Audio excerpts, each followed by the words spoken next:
皆さんこんにちは、はるです。私は今ペルーのクスコに来ております。今日はこのクスコからバスと列車を乗り継いでマチュピチュに行ってみようと思います。もうペルーと言ったらマチュピチュですよね。マチュピチュってものすごく有名な観光地だと思うんですが、実はこのペルーのクスコからマチュピチュへ向かう道もかなり見どころ満載なんです。バスでは絶景が楽しめて、列車でも景色楽しめるんですが、催し物があったりもするらしいんですね。なので行き道もとても楽しめると思いますので、皆さんぜひ一緒に行った気分で楽しんでいってください。それでは、レッツゴー！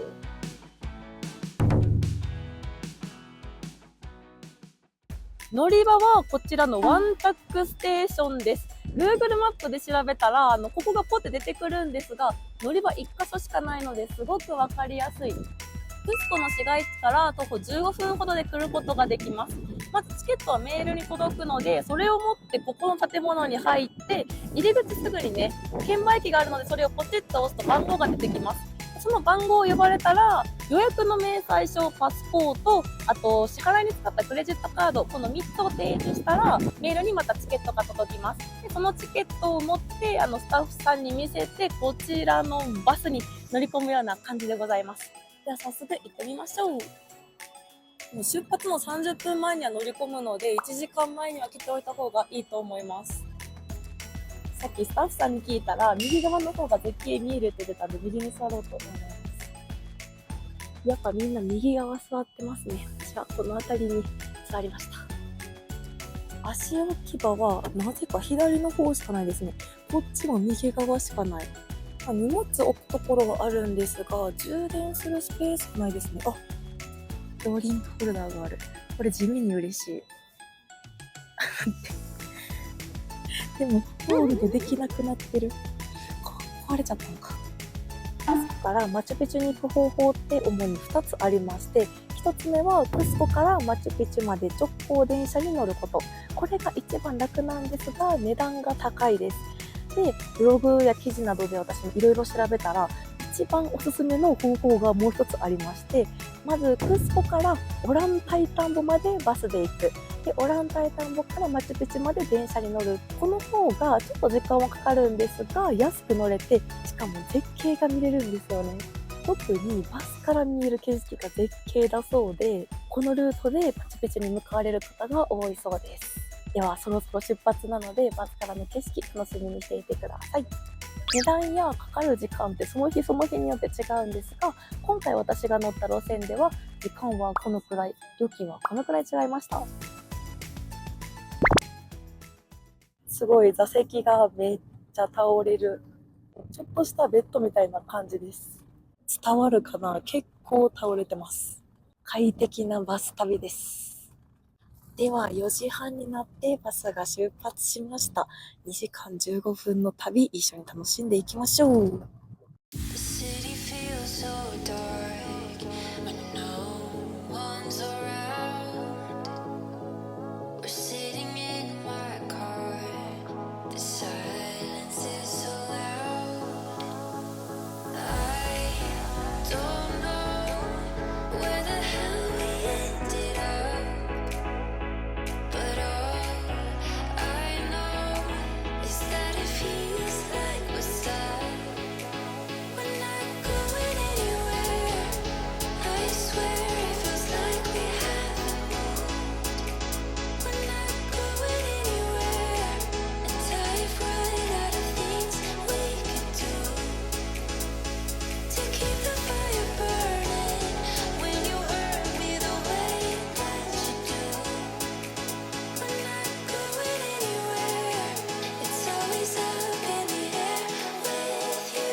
OK。バス乗り継ぎなんだ。いやーもう、5時半ぐらいから暗くなっちゃって、あっという間に暗くなっちゃいました。景色なんも見えねー。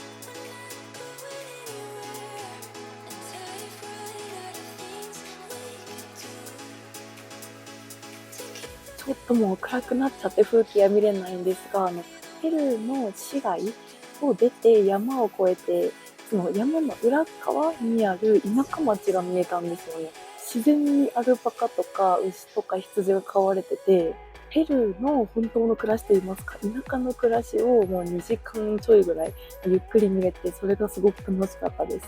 っていうか、なんでバス変わったんだろう。何の説明もなく、降りて、乗ってだったんですよ。売り飛ばされるんかな、大丈夫かな、大丈夫かな、それだけがちょっと心配です。まあ、運転手さんを信じて電車乗り場に向かおうと思います。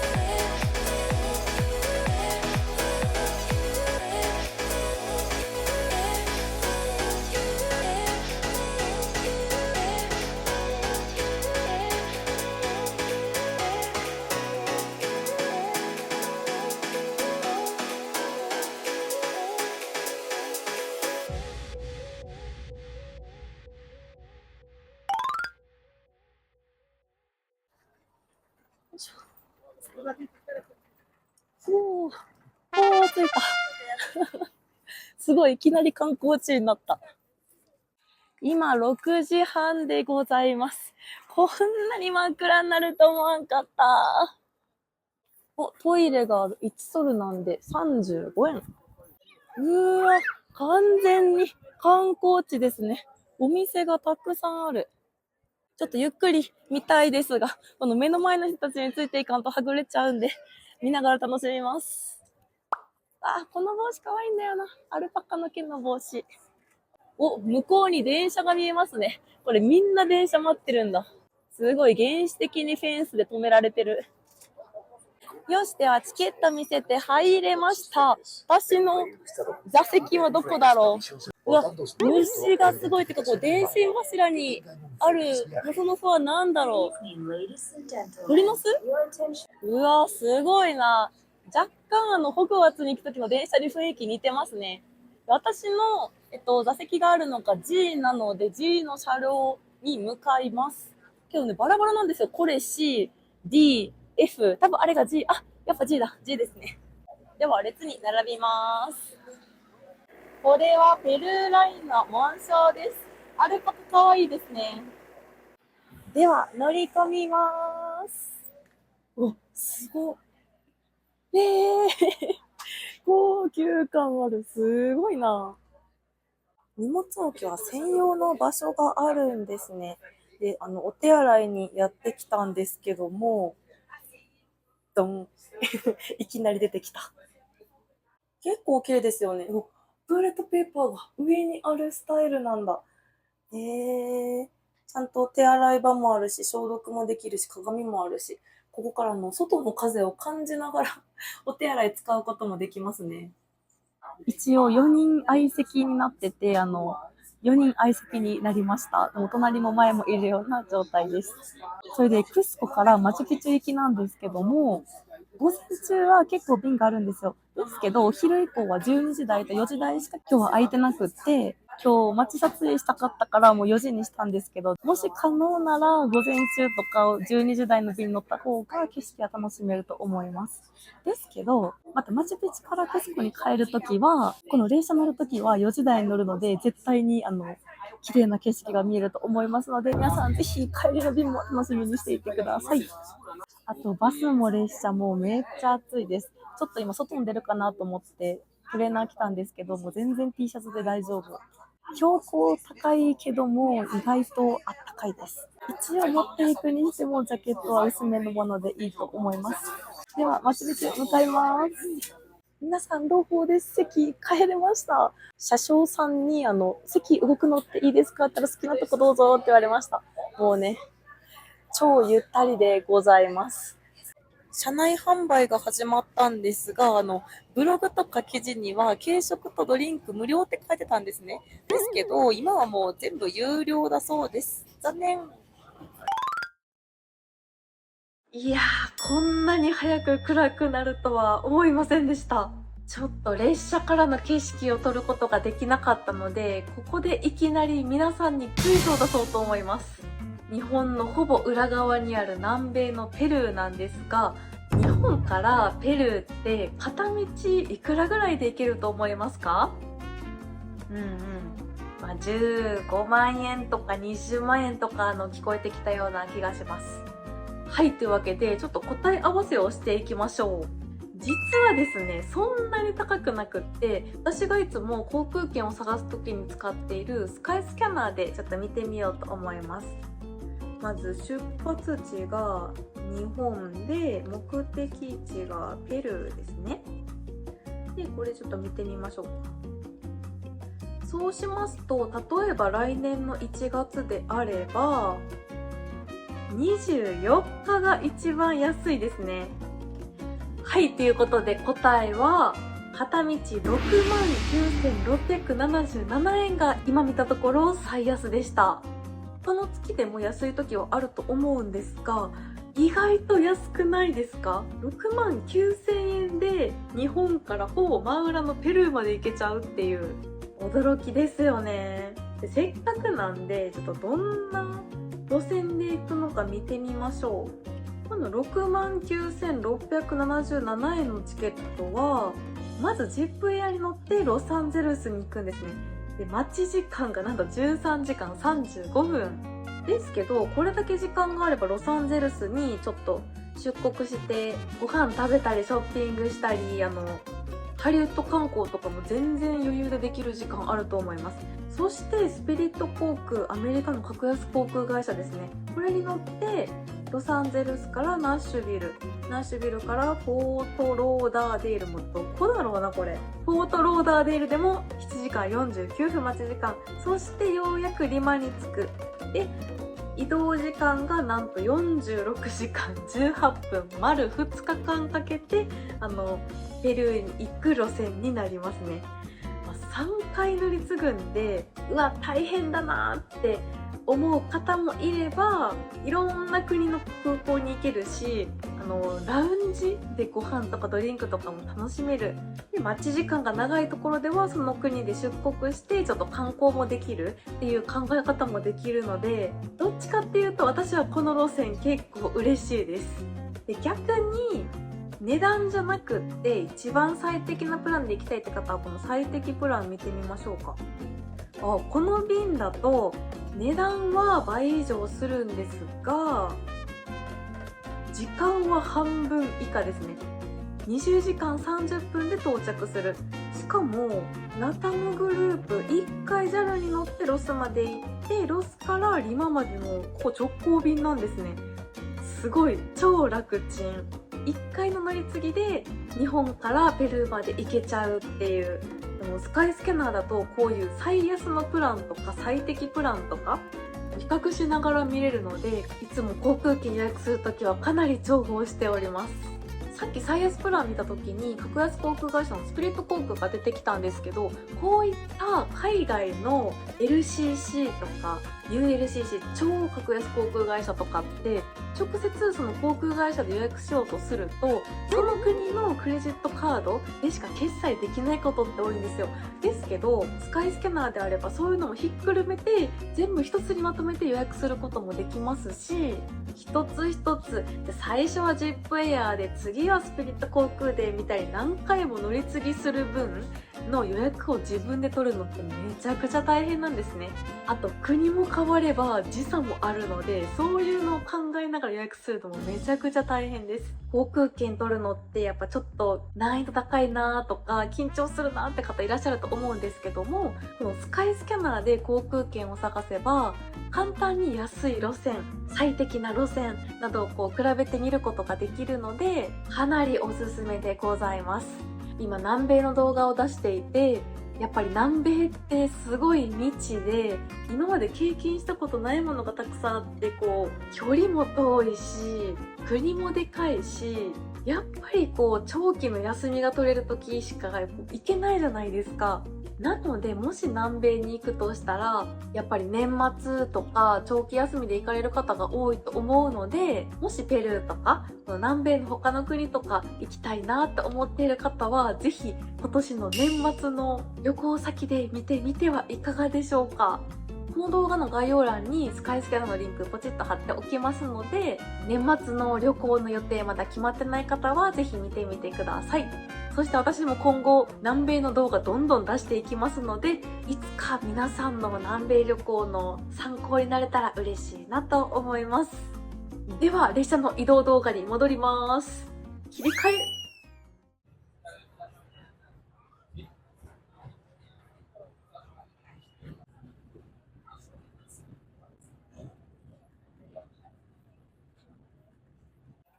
Muchas gracias.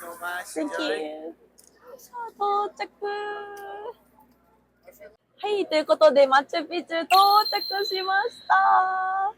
もう行き道の風景真っ暗で何にも見えなかったんですけど、途中から音楽が流れ始めたりとか、席自体も快適でしたし、あっという間に到着しました。では、今からホテルに向かおうと思います。ホテルの方が迎えに来てくれるって言ってたんですよね。サラックマヤカムラナナイみたいな名前だった。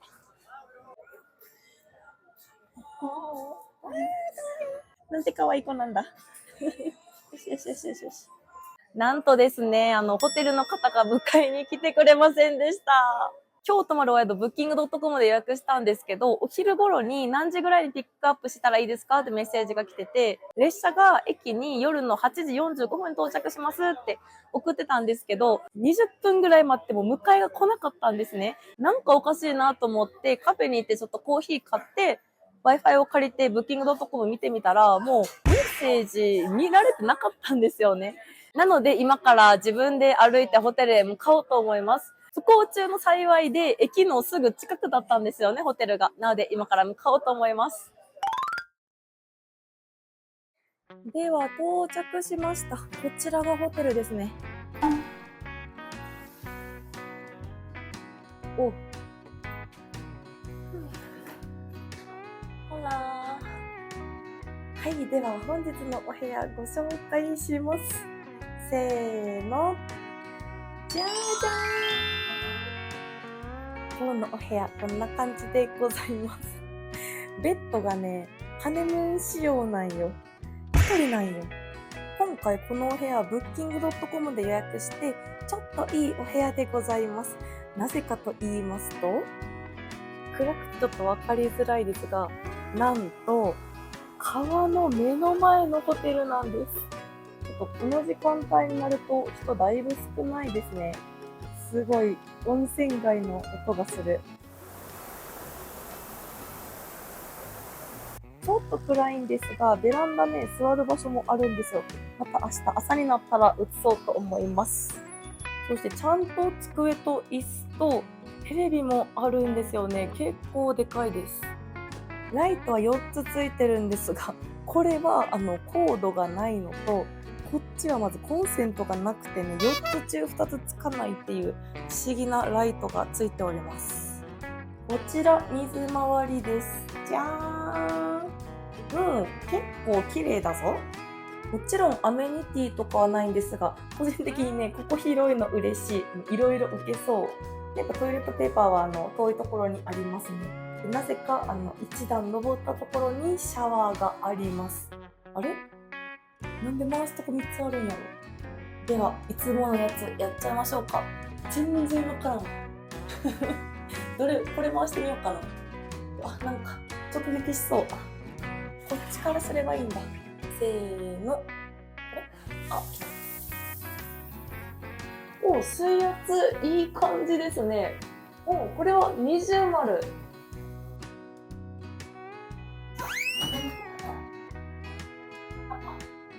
はい、というわけで今夜のお部屋こんな感じでございます。今からなんですが、明日の朝プレミア配信があるので、その動画をちょっと編集してから今日は早めに寝ようと思います。それではおやすみなさい。ではおはようございます。朝になりました。じゃじゃーん。すごいな、この山。山というか、岩？もうみんなぞろぞろと出かけてますね。もう今からバスに乗ってマチュピチュに向かわれる方かなと思います。ほんと川が綺麗ですね。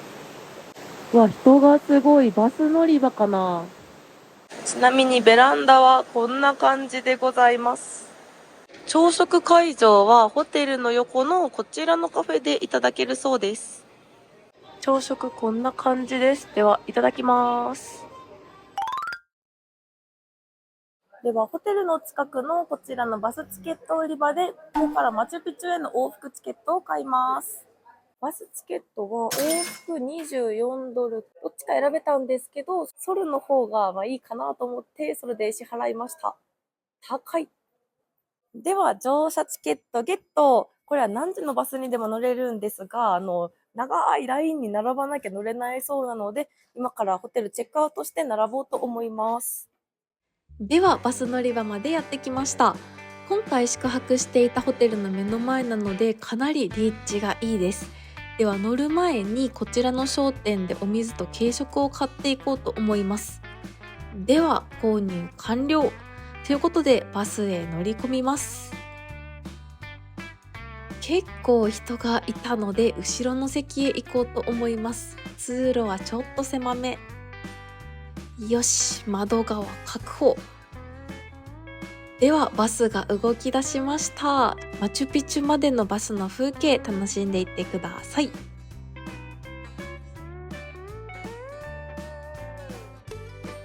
今回購入したものなんですが、お水、糖分補給のチョコレート、そして念のためにのど飴を購入しました。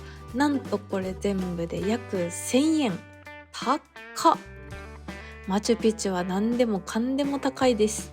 あと注意しなければいけないのはマチュピチュの中での飲食ができないんですね。なので移動中に糖分は補給していこうと思います。